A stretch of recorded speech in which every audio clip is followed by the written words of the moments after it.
Hello student, आज के इस लेक्चर में आप लोगों का स्वागत है। लास्ट लेक्चर में अपन ने डिस्कस किया था अबाउट पोटेंशियोमीटर। पोटेंशियोमीटर क्या होता है? आपका एक प्रैक्टिकल डिवाइस जिसकी हेल्प से अपन किसी भी सर्किट में अननोन पोटेंशियल डिफरेंस या फिर unknown electromotive force EMF calculate कर सकते हैं।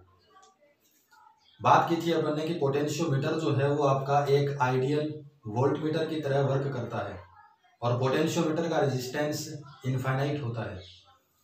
फिर इसके बाद में बात की थी अपन ने कि पोटेंशियोमीटर का प्रिंसिपल। तो पोटेंशियोमीटर के प्रिंसिपल में अपन को बोलना है कि जिस अननोन ईएमएफ या फिर जिस अननोन पोटेंशियल डिफरेंस का वैल्यू कैलकुलेट करना है उसको रिलेट करेंगे अपन पोटेंशियोमीटर के वायर के ऊपर डिस्ट्रीब्यूट यूनिफॉर्म पोटेंशियल ड्रॉप से। फिर इसके बाद में एक टर्म बोला था अपन ने पोटेंशियल ग्रेडियंट। पोटेंशियल ग्रेडियंट के लिए अपन ने बात की थी कि पोटेंशियोमीटर के वायर के यूनिट लेंथ के ऊपर पोटेंशियल ड्रॉप को पोटेंशियल ग्रेडियंट कहा जाता है। x = v/L यूनिट मिला था अपन को पोटेंशियल ग्रेडियंट का वोल्ट पर मीटर। यहाँ से अगर बात करें कि इस पोटेंशियोमीटर के प्राइमरी सर्किट में सेल आपको गिवन है जिसका internal resistance small r, rheostat आपको गिवन है जिसका रेजिस्टेंस R' और पोटेंशियोमीटर के वायर का रेजिस्टेंस है कैपिटल R। तो उस कंडीशन में x का वैल्यू आया था आपका x = EP/R + R' + small r into में कैपिटल R में कैपिटल L।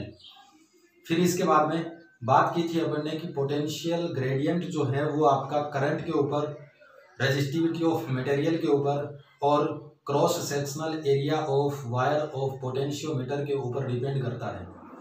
अगर आपका सेल का इंटरनल रेजिस्टेंस गिवन हो और रियोस्टेट का रेजिस्टेंस गिवन हो तो पोटेंशियल ग्रेडियंट डिपेंड करेगा करंट के ऊपर, डिपेंड करेगा रेजिस्टिविटी ऑफ मटेरियल के ऊपर और डिपेंड करेगा वायर के क्रॉस सेक्शनल एरिया के ऊपर। अगर स्मॉल r और R' का वैल्यू 0 हो, अगर गिवन नहीं हो, तो उस कंडीशन में पोटेंशियल ग्रेडियंट जो है वो डिपेंड नहीं करता है रेजिस्टिविटी ऑफ मटेरियल के ऊपर और डिपेंड नहीं करेगा cross sectional area of wire के ऊपर। बाद में इसके डिस्कस किया था अपन ने प्रिकॉशंस विद पोटेंशियोमीटर। पोटेंशियोमीटर के लिए प्रिकॉशंस की बात की थी। तो पहले प्रिकॉशन में अपन ने बोला था कि पोटेंशियोमीटर के प्राइमरी सर्किट के अंदर जो सेल लगा होता है उस सेल का ईएमएफ सेकेंडरी सर्किट में जुड़े सेल के ईएमएफ से हमेशा अधिक होना चाहिए। अगर पहले सर्किट में जुड़े सेल का ईएमएफ दूसरे सर्किट में जुड़े सेल के ईएमएफ से अधिक नहीं होगा तो उस कंडीशन में नल डिफ्लेक्शन नहीं मिलेगा। फिर इसके बाद में बात की थी अपन ने कि पोटेंशियोमीटर के अंदर यदि अपन को बैलेंसिंग लेंथ कैलकुलेट करना है तो बैलेंसिंग लेंथ हमेशा पोटेंशियोमीटर वायर के पॉइंट ए से कैलकुलेट करते हैं। बात की थी अपन ने कि अगर सेकेंडरी सर्किट में जो भी आपका इलेक्ट्रिकल इक्विपमेंट जोड़ेंगे उन इलेक्ट्रिकल इक्विपमेंट के पॉजिटिव टर्मिनल्स को हमेशा पॉइंट ए से जोड़ेंगे। फिर इसके बाद में अपन ने बात की थी कि वायर के ऊपर जोकी को रगड़ के नहीं चलाएंगे, रगड़ के अगर चलाएंगे तो उसका क्रॉस सेक्शनल एरिया चेंज होने के कारण पोटेंशियल ग्रेडियंट चेंज हो सकता है। नेक्स्ट बोला था अपन ने कि पोटेंशियोमीटर वायर जो है उसके अंदर ज़्यादा टाइम तक करंट फ्लो नहीं करेंगे। क्यों? ज़्यादा टाइम तक करंट अगर फ्लो करेंगे तो उस कंडीशन में उसका रेजिस्टेंस चेंज हो जाएगा और रेजिस्टेंस चेंज अगर होएगा तो पोटेंशियल ग्रेडियंट चेंज हो सकता है। इसके बाद में डिस्कस किया था अपन ने स्टैंडर्डाइजेशन ऑफ पोटेंशियोमीटर। पोटेंशियोमीटर के स्टैंडर्डाइजेशन में अपन ने बोला था कि वो प्रोसेस जिसमें पोटेंशियोमीटर के वायर का एग्जैक्ट पोटेंशियल ग्रेडियंट फाइंड कर सकें, उस प्रोसेस को स्टैंडर्डाइजेशन ऑफ पोटेंशियोमीटर कहा जाता है। स्टैंडर्डाइजेशन के लिए अपन को स्टैंडर्ड सेल की जरूरत पड़ती है और स्टैंडर्ड सेल किसको बोलेंगे अपन? स्टैंडर्ड सेल होता है आपका वो सेल जिसका ईएमएफ अपन को पहले से पता हो और जो लंबे टाइम तक, लॉन्ग टाइम तक क्या हो, कांस्टेंट बना रहे, उस सेल को स्टैंडर्ड सेल बोलेंगे। स्टैंडर्ड सेल के बारे में अपन ने बोला था कि 2 सेल का यूज करते हैं जो कि इंपॉर्टेंट है आपका। एक सेल है आपका कौन सा? कैडमियम सेल और दूसरा सेल है आपका डैनियल सेल। कैडमियम सेल की अगर बात करें तो उसका एट 20 डिग्री सेंटीग्रेड वोल्टेज या फिर पोटेंशियल होता है 1.0186 वोल्ट और डैनियल सेल का होता है 1.08 वोल्ट। इसका यूज करके सेकेंडरी सर्किट में इसको जोड़ के, और अपन ने बोला था कि exact value of potential gradient x is equal to E standard upon में बैलेंसिंग लेंथ L। यहाँ से इसके बाद में बात करेंगे अपन sensitivity of potentiometer. Sensitivity of potentiometer की अगर बात करें तो सेंसिटिविटी टर्म होता है आपका कि जब अपन को कैलकुलेट करना हो ईएमएफ तो थोड़ा सा ईएमएफ लेके चलते हैं। मान के चल रहे हैं अपन स्मॉल ईएमएफ अपन को कैलकुलेट करना है, और उस स्मॉल ईएमएफ को पोटेंशियोमीटर कितनी आसानी से कैलकुलेट कर सकता है। स्मॉल पोटेंशियल को पोटेंशियोमीटर कितनी आसानी से कैलकुलेट कर सकता है, इस फेनोमेना को बोलेंगे अपन सेंसिटिविटी ऑफ पोटेंशियोमीटर। पोटेंशियोमीटर का सेंसिटिविटी जो है वो पोटेंशियल ग्रेडियंट के ऊपर डिपेंड करता है। यहाँ से लिख रहे हैं अपन पोटेंशियोमीटर का सेंसिटिविटी जिसको डिनोट करेंगे S से, of potentiometer, sensitivity of potentiometer is inversely proportional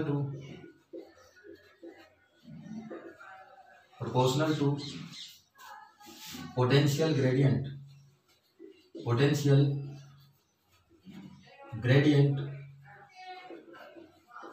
of potentiometer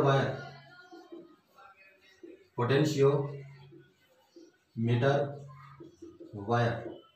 यहाँ से बोल के चल रहे हैं अपन कि सेंसिटिविटी ऑफ पोटेंशियोमीटर जो है वो पोटेंशियल ग्रेडियंट के इनवर्सली प्रोपोर्शनल होता है। मतलब S is proportional to 1/x। यहाँ से बोल के चल रहे हैं कि इफ x का वैल्यू क्या हो आपका कम हो, x का वैल्यू अगर कम रहेगा तो उस कंडीशन में S का वैल्यू क्या करेगा, इंक्रीज करेगा। अगर x का वैल्यू इंक्रीज करेगा तो सेंसिटिविटी ऑफ पोटेंशियोमीटर डिक्रीज होगा। हम लोगों ने कल एक पोटेंशियल ग्रेडियंट का फॉर्मूला लिखा था कि potential gradient, we know that potential gradient x is equal to v upon l होता है। x इज इक्वल टू कितना होता है आपका v अपॉन l। इस x का वैल्यू अगर यहाँ पर पुट करें तो ये आएगा s is proportional to 1/v upon l। ये l को अगर ऊपर करें तो यहाँ से लिख देते हैं अपन S is proportional to L upon V और S is proportional to L। यहाँ से बोल के चल रहे हैं कि सेंसिटिविटी ऑफ पोटेंशियोमीटर जो है वो डायरेक्टली प्रोपोर्शनल टू लेंथ है।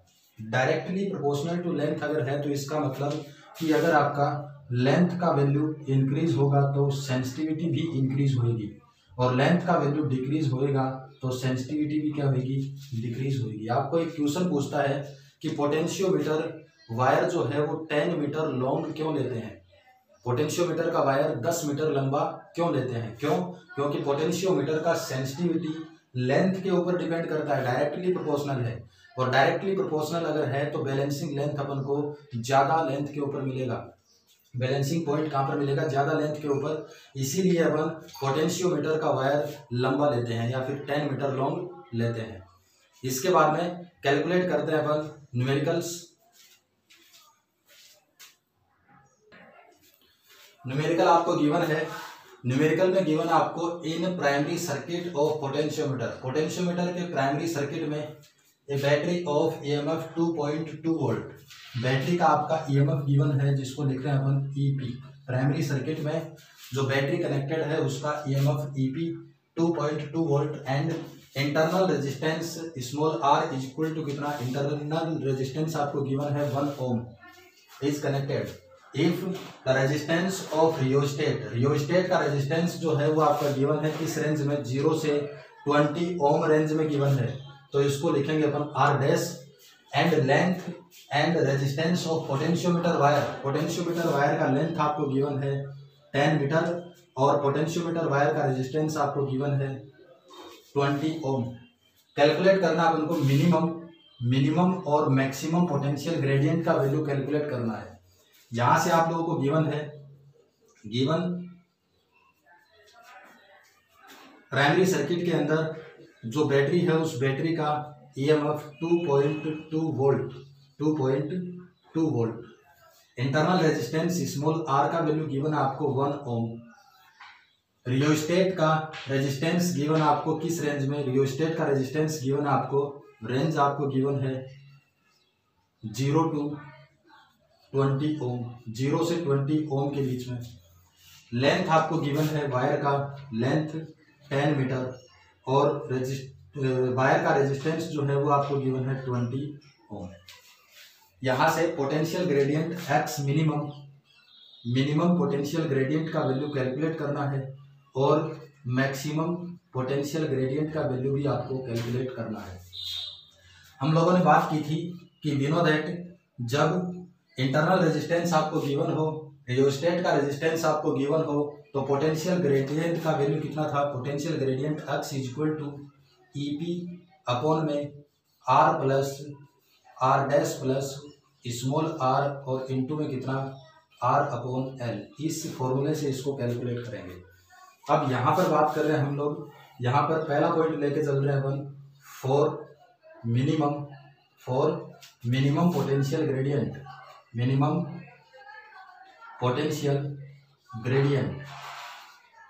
पोटेंशियल ग्रेडियंट की अगर बात करेंगे तो किसके ऊपर डिपेंड करेगा, वो डिपेंड करेगा आपका आर डैश, रियोस्टेट के रेजिस्टेंस के ऊपर डिपेंड करता है। रियोस्टेट का रेजिस्टेंस 0 से मिनिमम 0 है और मैक्सिमम कितना है 20, आर डैश अपॉन में है। अगर आर डैश का वैल्यू ज़्यादा रहेगा तो एक्स का वैल्यू कम आएगा, आर डैश का वैल्यू कम रहेगा तो एक्स का वैल्यू ज़्यादा आएगा। यहाँ पे बात कर रहे हैं अपन मिनिमम पोटेंशियल ग्रेडियंट के लिए, तो आर डैश का वैल्यू कितना लेकर चलेंगे, आर डैश का वैल्यू लेके चलेंगे अपन मैक्सिमम जो 20 ओम है, मैक्सिमम अपॉन में है तो 20 ओम मैक्सिमम ले लिया। ये वैल्यूज अब इस फॉर्मूले में पुट करना है उनको, तो यहाँ से कितना आएगा x equal to E P का वैल्यू है आपका 2.2 अपॉन में कैपिटल आर का वैल्यू है 20, आर डैश मैक्सिमम लेके चल रहे हैं अपन 20 प्लस में इंटरनल रेजिस्टेंस 1 और इनटू में आर का वैल्यू 20 और एल का वैल्यू है 10।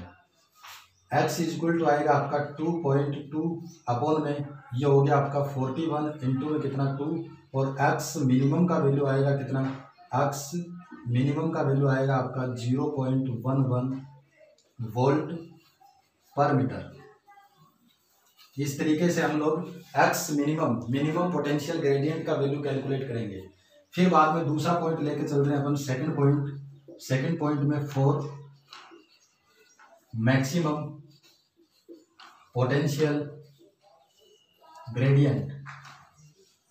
मैक्सिमम पोटेंशियल ग्रेडियंट की अगर बात करें तो आर डैश का वैल्यू कितना लेना पड़ेगा, मैक्सिमम की अगर मैक्सिमम हो तो एक्स का वैल्यू कितना आएगा, अगर ये मिनिमम हो आर डैश क्या हो मिनिमम तो एक्स का वैल्यू मैक्सिमम आएगा और मैक्सिमम अपन को कैलकुलेट करना है।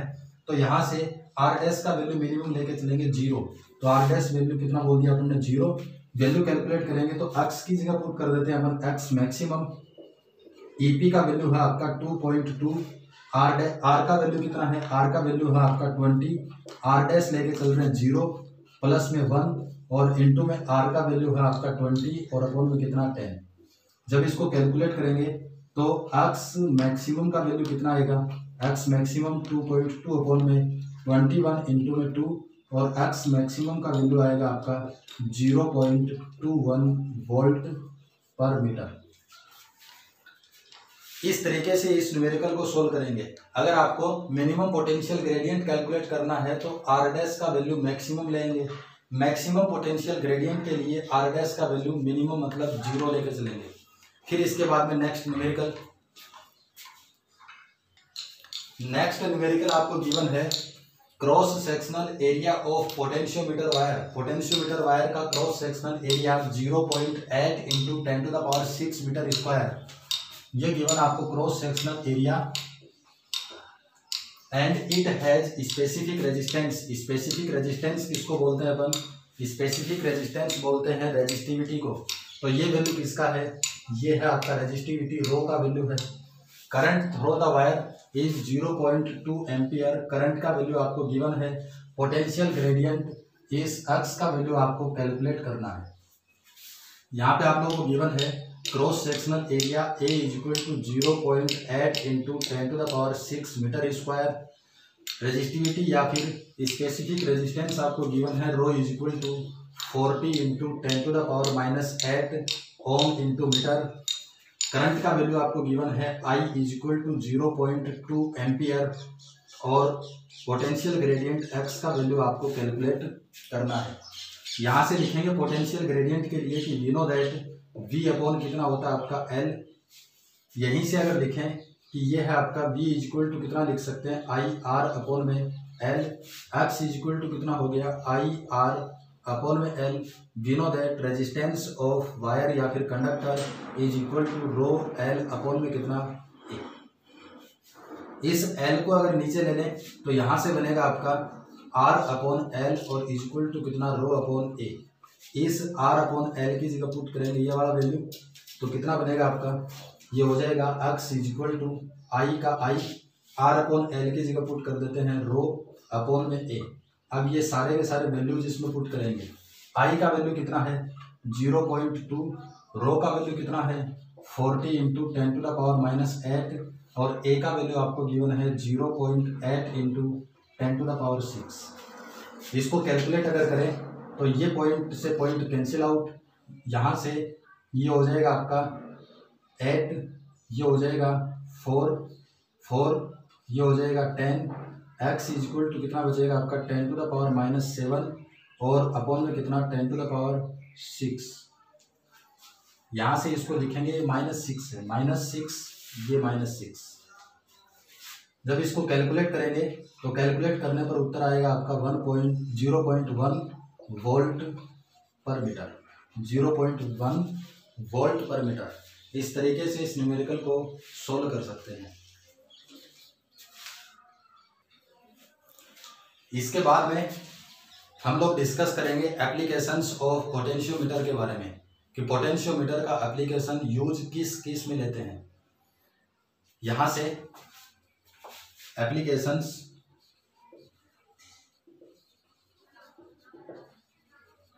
ऑफ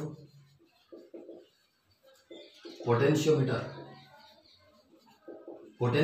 का फर्स्ट एप्लीकेशन लेके चलेंगे अपन, find internal resistance of cell due to potentiometer.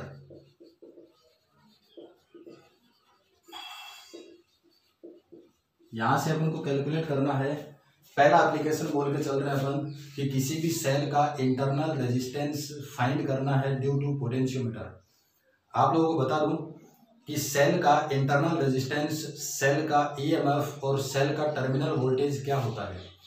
Internal resistance की अगर बात करें तो जब सेल किस में हो, जब सेल आपका सर्किट में हो, करंट अगर फ्लो होएगा सेल से तो सेल के इलेक्ट्रोलाइट के कारण, सेल के अंदर जो लिक्विड होता है उसको बोलते हैं इलेक्ट्रोलाइट, सेल के इलेक्ट्रोलाइट के कारण करंट के पाथ में रेजिस्टेंस प्रोड्यूस होता है या फिर करंट के पाथ में ओपोज करता है। उसको क्या बोलेंगे अपन, उसको बोलेंगे इंटरनल रेजिस्टेंस ऑफ सेल।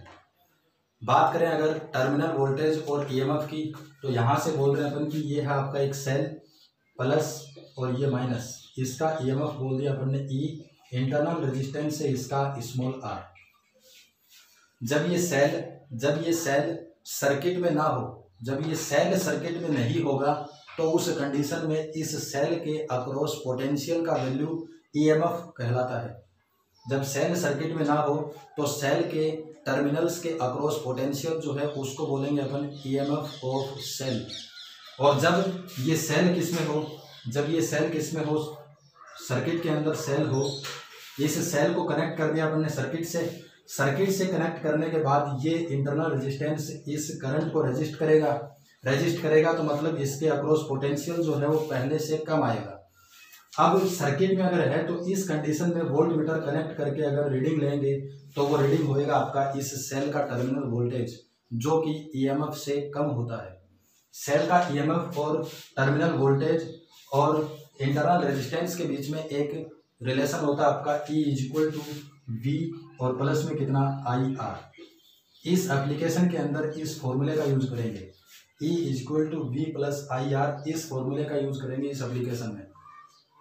बात करें अगर कि किसी भी सेल का इंटरनल रेजिस्टेंस आपको अगर फाइंड करना है तो उसके लिए जिस सेल का इंटरनल रेजिस्टेंस फाइंड करेंगे उस सेल को पोटेंशियोमीटर के सेकेंडरी सर्किट में कनेक्ट करेंगे।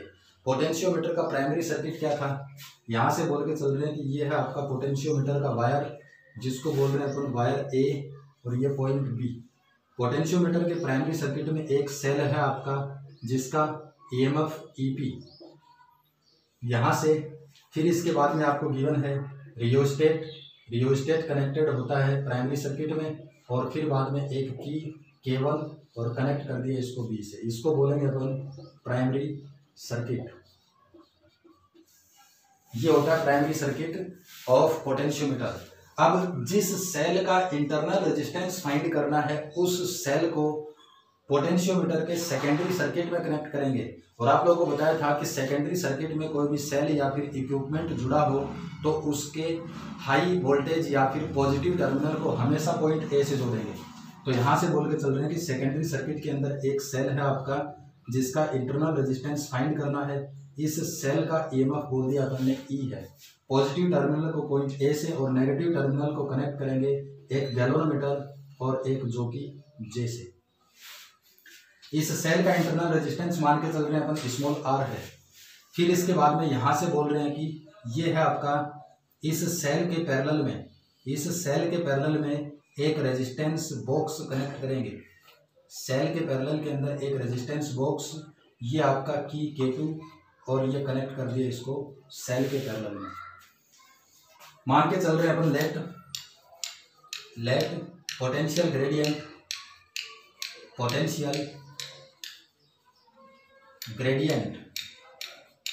ऑफ पोटेंशियोमीटर वायर का पोटेंशियल ग्रेडियंट मान के चल रहे हैं कि कितना है, स्मॉल एक्स है। इस सर्किट से अपन कैलकुलेट करेंगे internal resistance of cell. Circuit के अंदर क्या क्या बोला अपन ने कि इस पोटेंशियोमीटर के प्राइमरी सर्किट में वायर ए बी के सीरीज में एक सेल, एक आपका रियोस्टेट और सीरीज में कनेक्ट करेंगे एक की K1। सेकेंडरी सर्किट के अंदर एक सेल जिसका इंटरनल रेजिस्टेंस फाइंड करना है, उस सेल के पॉजिटिव टर्मिनल को पॉइंट ए से, नेगेटिव टर्मिनल को गैल्वेनोमीटर और जोकी से कनेक्ट करेंगे। सेल के पैरेलल के अंदर एक कनेक्ट करेंगे रेजिस्टेंस बॉक्स जिससे नॉर्मल रेजिस्टेंस हम लोग ले सकते हैं। कनेक्ट कर दिया एक की K2। दो प्रोसेस के अंदर काम करेगा। पहला प्रोसेस लिखेंगे अपन यहाँ पर। फर्स्ट प्रोसेस में बोल रहे हैं अपन, पहले प्रोसेस में कि इस K2 को ऑफ रखना है। पहले प्रोसेस में क्या आपका K2 जो है वो आपका ऑफ है, K2 ऑफ। K2 को अगर ऑफ रखेंगे तो सर्किट केवल आपका यहाँ तक काम करेगा, नीचे वाला सर्किट काम नहीं करेगा, केवल सर्किट ये वाला काम करेगा। कि K2 को ऑफ रख दिया। अब क्या करना है आपको, इस सेल के लिए जोकी को स्लाइड करके बैलेंसिंग लेंथ फाइंड करना है। इस सेल के लिए जोकी को स्लाइड करके बैलेंसिंग लेंथ फाइंड करेंगे। मान के चल रहे हैं कि ये जोकी को यहाँ पर टच किया और यहाँ पर टच करने के बाद में गैल्वेनोमीटर के अंदर कोई भी डिफ्लेक्शन नहीं है, नल डिफ्लेक्शन यहाँ पर मिल रहा है आपको। तो इस सेल के लिए बैलेंसिंग लेंथ मान के चल लेते हैं कि यहाँ से लेके यहाँ तक का बैलेंसिंग लेंथ L1 है। मान के चल रहे हैं अपन let balancing length for cell E is equal to कितना है L1। इस सेल के लिए बैलेंसिंग लेंथ मान लिया अपन ने L1 है। पोटेंशियोमीटर के प्रिंसिपल से अपन ने बोला था कि पोटेंशियल ग्रेडियंट कितना होता है, तो यहाँ से लिखेंगे according to principle of potentiometer के प्रिंसिपल से बोल रहे हैं अपन कि potential gradient X is equal to होता है आपका V/L या फिर E/L होता है। यहाँ से इस L को अगर इस साइड में करें तो E इज इक्वल टू कितना आएगा, E is equal to XL। Cell का EMF E है तो कोई दिक्कत नहीं है। सेल का पोटेंशियोमीटर का पोटेंशियल ग्रेडियंट X मान लिया अपन ने, और इस सेल के लिए बैलेंसिंग लेंथ आपका L1 है तो इस L की जगह पुट करेंगे L1। जहाँ से आएगा आपका E is equal to XL1, equation number first. ये सेल के लिए बैलेंसिंग लेंथ का काम पूरा हो गया, जिससे अपन ने E equal to XL1 equation number first find कर लिया। इसके बाद में अगर बात करेंगे कि इसका सेकंड प्रोसेस क्या होएगा, तो सेकंड प्रोसेस के लिए आपको बोलना है कि K2 को ऑन करेंगे। इस बार की K2 को क्या करना है, ऑन। तो यहाँ से बोल दिया कि K2 जो है ये है आपका ऑन, और इस रेजिस्टेंस बॉक्स से नॉन रेजिस्टेंस लेके चलेंगे। तो मान के चल रहे हैं कि नॉन रेजिस्टेंस कितना ले लिया अपन ने, कैपिटल R। जैसे ही अपन ने की K2 को ऑन किया, यहाँ से नॉन रेजिस्टेंस कैपिटल R ले लिया, तो इस रेजिस्टेंस से करंट फ्लो होएगा आपका I। मान के चल रहे हैं करंट कितना है आपका, I है।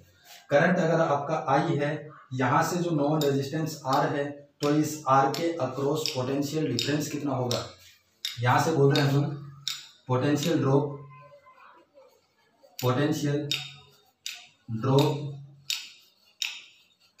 Across known resistance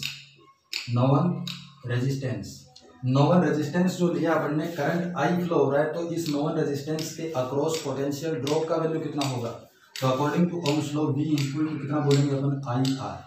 potential drop कितना हो जाएगा, V इक्वल टू IR। यहाँ से बात अगर करें कि ये नॉन रेजिस्टेंस ले लिया अपन ने, कैपिटल R, करंट था आपका I, तो पोटेंशियल ड्रॉप कितना हो गया, IR। V equal to IR। अब क्या करना है, इस नॉन रेजिस्टेंस के पोटेंशियल ड्रॉप के लिए अपन को जॉकी को वापस स्लाइड करेंगे और बैलेंसिंग लेंथ फाइंड करेंगे। जॉकी को स्लाइड करने पर मान के चल रहे हैं कि गैल्वेनोमीटर के अंदर कोई भी डिफ्लेक्शन नहीं हो रहा है, तो उस लेंथ को बोलेंगे अपन रेजिस्टेंस के अक्रॉस पोटेंशियल ड्रॉप के लिए बैलेंसिंग लेंथ। मान के चल रहे हैं कि वो कितना है, L2 है। यहाँ से लिख रहे हैं अपन let balancing length for potential drop across known resistance के अक्रॉस पोटेंशियल ड्रॉप के लिए बैलेंसिंग लेंथ कितना मान लिया हमने, बैलेंसिंग लेंथ है आपका L2। अब वापस क्या करेंगे, प्रिंसिपल ऑफ पोटेंशियोमीटर से, पोटेंशियोमीटर के प्रिंसिपल से क्या बोलना है अपन को। यहाँ से इसको मैं रफ कर रहा हूँ वापस।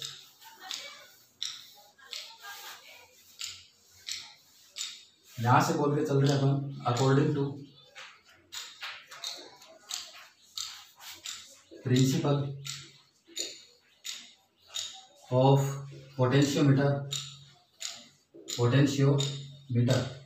कितना था, x equal to V upon L।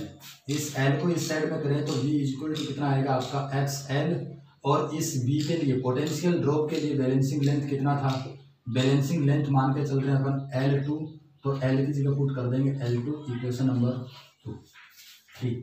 Equation number कितना हो गया आपका, 3 हो गया। अब यहाँ से लिखेंगे we know that relation between EMF E terminal voltage V and internal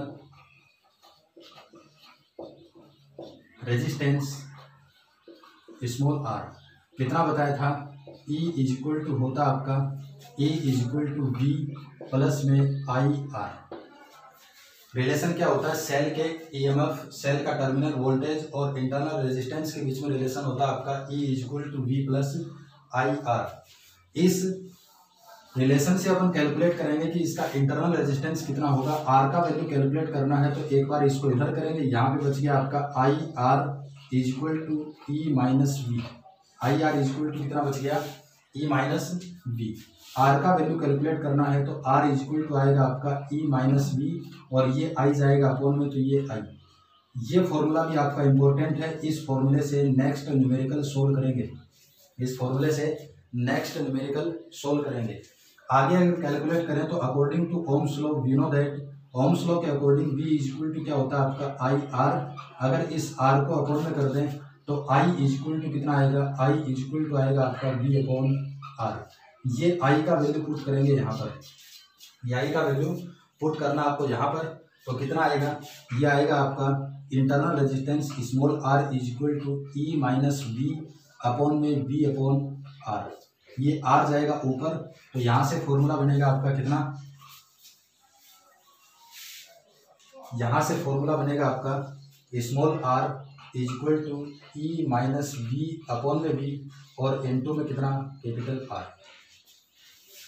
फिर इसके बाद में इक्वेशन नंबर फर्स्ट और इक्वेशन नंबर कितने से, इक्वेशन नंबर फर्स्ट और इक्वेशन नंबर 3 से वैल्यू पुट करेंगे अपन ई और बी का। यहाँ पे लिख रहे हैं from equation number first and equation number 3 r का वैल्यू कितना आएगा, r is equal to E का वैल्यू था आपका XL1, वी का वैल्यू था आपका XL2, बी का वैल्यू XL2 और इनटू में है आपका कैपिटल आर। यहाँ पर ये x जो है कॉमन आएगा और नीचे x से कैंसिल आउट होएगा, तो r is equal to internal resistance, r is equal to formula बचेगा आपका L1 माइनस L2 अपॉन में L2 और इनटू में कितना, कैपिटल R। इस फॉर्मूले से अपन इंटरनल रेजिस्टेंस फाइंड करेंगे, जहाँ पर स्मॉल r सेल का इंटरनल रेजिस्टेंस है, L1 सेल के लिए बैलेंसिंग लेंथ है, L2 जो है वो नॉन रेजिस्टेंस के अक्रॉस पोटेंशियल ड्रॉप के लिए बैलेंसिंग लेंथ है, और कैपिटल आर क्या है आपका, रेजिस्टेंस बॉक्स से लिया गया नॉन रेजिस्टेंस है। आज के लिए बस इतना ही, थैंक यू।